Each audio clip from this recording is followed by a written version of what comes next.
जगदीश सुधीश भवेश विभो परमेश परात्पर पूत पिता प्रणतं पतितं हत बुद्धिबलं जनतारण तारयतापिततम् गुणहीन सुदीन मलिन मदिं त्वयि पातरिदातरि चापरतिं तमसारज सामित बुद्धिविमं जनतारण तारयतापिततम्। वेल हेलो गाइस, तो क्या चल रहा है? तो गाइस आज हम लॉर्ड शिवा वर्सेस थॉर के पार्ट 4 के बारे में बात करने वाले हैं। आज हम बात करने वाले हैं पावर के बारे में। तो हम 3 एस्पेक्ट्स के ऊपर आज का भी कंपैरिजन करने वाले हैं। पहला होगा फिजिकल स्ट्रेंथ या ब्रूट स्ट्रेंथ, दूसरा होगा आईक्यू, बैटल आईक्यू, और तीसरा होगा ड्यूरेबिलिटी। तो आज हम तीनों एस्पेक्ट्स के ऊपर आज का हम कंपैरिजन करने वाले हैं। तो पहले ही शुरू करते हैं पावर के बारे में। पावर में जो मेन आता है वो है फिजिकल स्ट्रेंथ या ब्रूट स्ट्रेंथ। ब्रूट स्ट्रेंथ की अगर हम बात करने जाए तो पहले हम महेश्वर के बारे में बात करने वाले हैं, लॉर्ड शिवा के बारे में बात करने वाले हैं। तो लॉर्ड शिवा का ब्रूट स्ट्रेंथ या फिजिकल स्ट्रेंथ के बारे में मेरे कोई विचार में कोई संदेह नहीं है, क्योंकि अगर मैं एक उदाहरण देकर तुम्हें समझाने की कोशिश करूं तो लॉर्ड शिवा अपने बहुत सारे युद्ध में अपनी फिजिकल स्ट्रेंथ नहीं दिखा देते, लेकिन हमें एक जगह दिखता है कि जब रावण ने कैलाश पर्वत अपने दोनों हाथों में उठाने की कोशिश की थी तो लॉर्ड शिवा ने जस्ट अपने एक पैरों के उंगली से पूरे कैलाश पर्वत को रावण के हाथों में धंसा दिया था। तो इससे हमें उनके फिजिकल स्ट्रेंथ के बारे में बहुत ज़्यादा एक नोट पता चलता है। और इसको छोड़ के भी लॉर्ड कृष्णा के साथ हम युद्ध को देख सकते हैं, जिसमें त्रिशूल के प्रहार से लॉर्ड कृष्णा को एक बार में मूर्छा आ गई थी। तो ये तो हो गया एक फिजिकल स्ट्रेंथ के बारे में, और कुछ उदाहरण मेरे दिमाग में भी आ नहीं रहा है।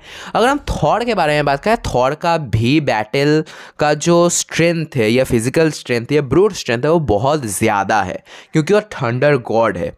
इसके बारे में वो बोल सकता हूँ कि जब थॉर ने निडावेलियर में दोनों जो फोर्ज केबल से वो दोनों को हाथों से पकड़ के खींचा था, इसको छोड़ के भी हमें थॉर लव एंड थंडर में दिखाया गया कि गार्डियंस ऑफ द गैलेक्सी का जो शिप है उसे वो खींच के जस्ट नॉर्मली प्रैक्टिस कर रहा था।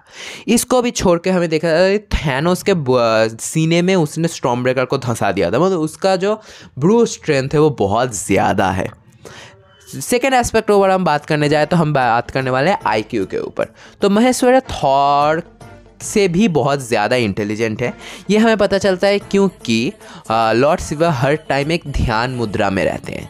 ये उनका एक बहुत ज़्यादा एक प्लस पॉइंट बन जाता है इस कंपैरिजन में, क्योंकि अगर हमें पता होगा कि मेडिटेशन से हमारी आईक्यू, हमारी ब्रेन की स्ट्रेंथ बढ़ती है, और लॉर्ड शिवा हमारे एंगर को कंट्रोल करने के लिए, अपने एंगर को कंट्रोल करने के लिए हर टाइम वो मेडिटेशन मुद्रा में रहते हैं। इसीलिए उनका जो आईक्यू है वो बहुत ज़्यादा होना वाजिब है। इसको छोड़कर भी हमें पता चलता है कि बहुत सारे पुरानों के इंसिडेंट्स हैं जहाँ पर में लॉर्ड शिवा ने अपने आईक्यू को दिखाया था कि बैटल आईक्यू में भी वो एक बहुत ज़्यादा दक्ष कूटनीतिविद है, और अगर हम नॉर्मली देखने जाए तो हाँ, उनके दिमाग में बहुत ज़्यादा बुद्धि है। और अगर हम बात करने जाए थॉर के बारे में, मैं इस कंपैरिजन में यहाँ पर थॉर को चुगली करूँगा, क्योंकि थॉर का बैटल आईक्यू कम है, ये सबको पता है, क्योंकि उसके अंदर ब्रूट स्ट्रेंथ है, वो एक प्रहार में हल्क को धराशायी करने के लिए काफ़ी है, लेकिन उसका आईक्यू कम है। क्यों मैं बोल रहा हूँ ऐसा? क्योंकि जहाँ पर इन्फिनिटी वॉर में जस्ट हेड के लिए टारगेट करते हैं तो वहाँ पर एंड गेम का सागा कभी होता ही नहीं। और अगर हम उसको भी छोड़ दें तो फ्रॉस्ट जायंट्स के खिलाफ वो जब युद्ध करने गया था, मतलब पहले थॉर मूवी में, तब कुछ गिने चुने लोगों के साथ चला गया था, जहाँ पर वो उनकी क्वांटिटी ज़्यादा है, फ्रॉस्ट जायंट्स की क्वांटिटी ज़्यादा है, उसे पता ही था कि मैं हार जाऊँगा। तो ये एक हो गया आईक्यू के बारे में। आईक्यू उसको भी छोड़ के हमें उसके सिली मूवमेंट्स में जब देखते हैं कि हाँ, उसका आईक्यू कम है। थर्ड और लास्ट में हम बात करने वाले ड्यूरेबिलिटी के बारे में। ये ड्यूरेबिलिटी मतलब दूसरों के प्रहार से बचने की कैपेबिलिटीज़ को हम ड्यूरेबिलिटी बोलते हैं, क्योंकि थॉर का अगर ड्यूरेबिलिटी हम बात करने जाए तो हाँ, थॉर ड्यूरेबल है। हमें बहुत बार दिखाया गया कि थॉर का ड्यूरेबिलिटी बहुत ज़्यादा है, क्योंकि न्यूक्लियर एक पावर प्लांट के जितना सोलर एनर्जी वो अपने शरीर में धारण करके निडावेलियर में खड़ा रह गया था। तो इसके लिए पता चलता है कि हाँ, उसका ड्यूरेबिलिटी है, और बहुत ज़्यादा हीलिंग फैक्टर भी है, क्योंकि थॉर ने जब स्टॉर्म ब्रेकर को पकड़ा था वो उसका पूरा इंजरीज हील हो गया था। इसको छोड़ के भी हमें कॉमिक्स में बहुत बार दिखाया जाता है कि थॉर का ड्यूरेबिलिटी बहुत ज़्यादा है। सेंट्री के साथ जब हाथापाई हुआ था, थॉर के साथ जब हल्क का हाथापाई हुआ था, तब हमें पता चलता है कि हाँ, उसका ड्यूरेबिलिटी बहुत ज़्यादा है। और अगर हम लास्ट में बात करने जाए कि लॉर्ड शिवा का ड्यूरेबिलिटी के बारे में, तो वो तो आदि अनंत है। उनका कभी शरीर एक नश्वर जीव है, कभी वो अविनश्वर है, कभी उनका अवतारों में अगर हम हनुमान जी की बात करें तो उनसे ज़्यादा ड्यूरेबल तो कोई हुए ही नहीं। उनके पूंछ में आग लगाकर भी रावण उसका कुछ नहीं बिगाड़ पाया।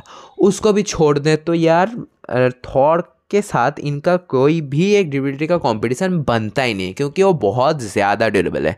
क्योंकि पुराणों में हमें ये बहुत बार दिखाया गया है कि बहुत सारे युद्ध में, जैसे जलंधर और भी सारे युद्ध, अंधक, इनके साथ जब युद्ध हुआ था तो थॉर के जैसे ही लॉर्ड शिवा ने फ्रंट लाइन में आके युद्ध करने की कोशिश की थी, तब कोई भी नहीं था वो जो उन्हें हानि पहुंचा सके।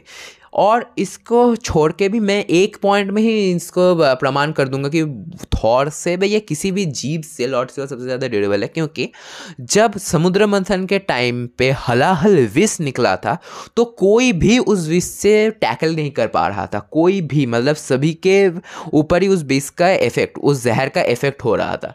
लेकिन सिर्फ तब हमारे लॉर्ड शिवा ही थे जो उन जहर को टैकल किया था। उन्होंने हलाहल विष को अपने दोनों हाथों में पकड़कर पी के अपने गले में धारण कर लिया था, जिनसे उन्हें नीलकंठ बोला जाता है। तो हमें ये पता चलता है जिसका जहर कोई इफेक्ट नहीं कर पाता था तो उन्हें उनसे ज़्यादा ड्यूरेबल कौन हो सकता है। वो अपने शरीर में एक सांप को गले में बांध के चलते हैं, एक मतलब क्या शमशान में रहते हैं, तो उनसे ज़्यादा ड्यूरेबल कोई हो ही नहीं सकता। वो अपने सांसारिक सभी जीवन से सबको त्याग करें, जो सबसे ज़्यादा त्यागी है, तो उससे ज़्यादा ड्यूरेबल, उससे ज़्यादा कठोर कोई हो ही नहीं सकता। तो इसी से हमें इन कंपैरिजन का भी हम एंड करते हैं, क्योंकि इन तीनों एस्पेक्ट से हमें पता चलता है कि थॉर से ज़्यादा ड्यूरेबल लॉर्ड शिवा हैं।